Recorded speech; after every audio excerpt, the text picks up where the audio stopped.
మనకు తెలియకుండా చేసే కొన్ని పనులు చివరకు గుండెపోటుకు దారి తీస్తాయి. అవేంటంటే, తరచూ అధిక రక్తపోటును మనం నిర్లక్ష్యంగా తీసుకుంటాం. ఇది చివరకు గుండెపోటుకు దారి తీయొచ్చు. నిద్ర సరిగా లేకపోవడం గుండె ఆరోగ్యాన్ని దెబ్బతీస్తుంది. అదుపులేని మధుమేహం కూడా చివరకు గుండెను హాని చేస్తుంది.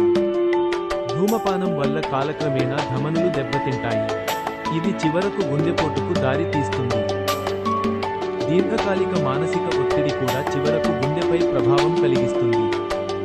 అధిక కొలెస్ట్రాల్ ధమనులపై ప్రభావం చూపి చివరకు గుండెపోటుకు దారి తీస్తుంది. కొన్నిసార్లు వారసత్వం వల్ల కూడా గుండెపోటు వచ్చే ప్రమాదం ఉంటుంది. ఈ విషయాలన్నీ కేవలం అవగాహన కోసం మాత్రమే. ఎలాంటి సమస్య వచ్చినా వెంటనే వైద్యుడి